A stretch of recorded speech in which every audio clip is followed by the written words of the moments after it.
अस्सलाम वालेकुम। आज हम सॉल्व करने लगे हैं problem 6.16। A coaxial cable consists of two very long cylinder tubes separated by linear insulating material of magnetic susceptibility chi m. A current I flows down the inner conductor and returns along the outer one. In each case, the current distributes itself uniformly over the surface. यहाँ पे बता दिया गया है कि जो current distribution है वो ओवर द सरफेस है। तो हमारे पास क्या है, जे बी हमारे पास जीरो होगा। Find the magnetic field in the region between the tubes as a check, calculate the magnetization and the bound currents and confirm that together of course with the free currents the generate correct field। अब हमने सबसे पहले field find करना है और then Ampere's law को use करते हुए विद फ्री करंट्स भी फाइंड करना है। ठीक है, तो अब हमारे पास क्या है, B इज इक्वल टू, हमारे पास फार्मूला क्या होता है मैग्नेटिक फील्ड फाइंड करने का, B is equal to mu naught into 1 plus chi into H. अब एच हमें अननोन है तो सबसे पहले एम्पेयर्स लॉ से हम एच फाइंड करेंगे। तो H dot D L is equal to I F enclosed. I F enclose जो हमारे पास ये सिलेंडर है उसमें टोटल जो फ्री इनक्लोज चार्ज है वो हमारे पास क्या है, आई के इक्वल है। तो और जो हमारे पास dl है उसका सरकमफेरेंस आ जाएगा 2 पाई s। ठीक है, ये हमने उसके अंदर एक एम्पीरियन सिलेंडर लेट किया था और ये वहाँ से उसका क्या है 2 पाई s हमारे पास क्या है उसका आ जाएगा सरकमफेरेंस। तो h is equal to I over 2 pi s into phi cap. अब इसकी डायरेक्शन हमने कैसे बताई है, यहाँ पे देखें तो हमारे पास करंट इस डायरेक्शन में फॉर एग्जांपल फ्लो कर रहा है, तो अपनी राइट हैंड की फिंगर्स को इस साइड पे रखें तो इरेक्ट थंब हमारे पास क्या है, बी की डायरेक्शन को शो करेगा। और यहाँ से इस फार्मूला से हम देख सकते हैं कि बी की डायरेक्शन और एच की डायरेक्शन सेम है। तो बी की डायरेक्शन हमने फाइंड कर ली तो एच की भी वही डायरेक्शन होगी phi cap. Now we can write, अब हमने क्या है, अब यहाँ पे एच की वैल्यू को पुट कर दिया है तो बी की हमने यहाँ पे रिजल्ट निकाल लिया, b is equal to this one using free enclose charge. अब हमने दूसरी चीज क्या फाइंड करनी थी, मैग्नेटाइजेशन।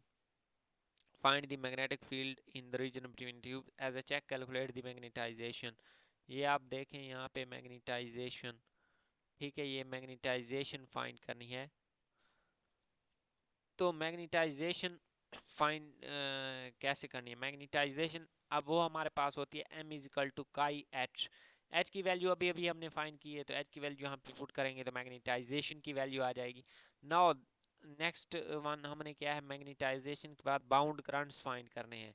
बाउंड करंट्स जैसे कि पहले मैंने आपको बताया कि जे भी हमारे पास जीरो होगा क्योंकि हमारे पास जो करंट है वो सिर्फ सरफेस पे है, लेकिन वो हम यहाँ से चेक भी कर सकते हैं।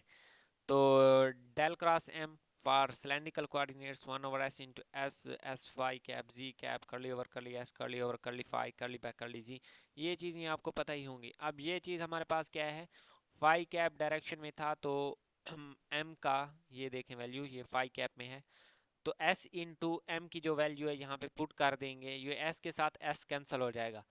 अब ये देखिए ना इसमें एस आ रहा है ना इसमें फाई आ रहा है ना इसमें जी, तो ये भी एक कांस्टेंट बन जाएगा और इसकी होल इंटीग्रेशन जब करेंगे तो वो हमारे पास क्या है, ज़ीरो बन जाएगी, डेरिवेटिव ज़ीरो बन जाएगा।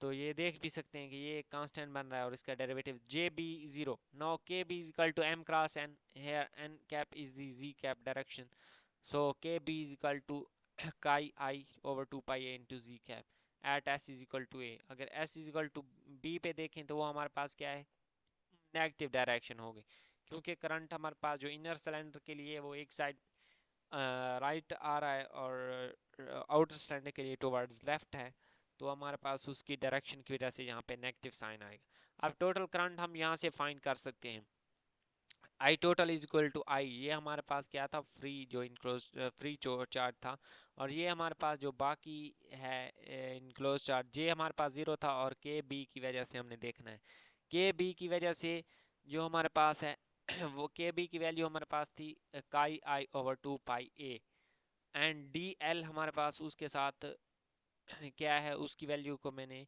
मल्टीप्लाई कर दिया है। तो ये हमारे पास 2 पाई ए कैसे आया है, तो जो हमारे पास इंटीग्रेशन ऑन डी एल है 2 पाई एस फॉर सिलेंड्रिकल कोऑर्डिनेट्स, उसका हमारे पास सरकमफेरेंस बन जाता था। यहाँ पे s इजिकल टू a है तो 2 पाई a बन जाएगा, तो ये 2 पाई a के साथ 2 पाई a कैंसिल हो जाएगा और यहाँ से i कॉमन लें तो 1 प्लस काई बन जाएगा। अब ये i टोटल की वैल्यू है। अब एम्पेयर्स लॉ को यूज करें तो b dot D L is equal to mu naught I enclosed b into 2 pi s mu naught I into 1 plus chi. यहाँ से अगेन हम फील्ड फाइंड करेंगे, वो भी वैसे ही आएगी जैसे हमने फ्री इनक्लोज चार्ज के साथ की थी। तो इससे हमारे पास ये साबित हुआ कि जो फील्ड है वो हमारे पास क्या है, करेक्ट है। तो ये था हमारे पास प्रॉब्लम 6.16। अगर किसी भी पॉइंट की समझ नहीं आई तो आप कमेंट सेक्शन में पूछ सकते हैं। मिलते हैं नेक्स्ट वीडियो में। अल्लाह हाफिज़।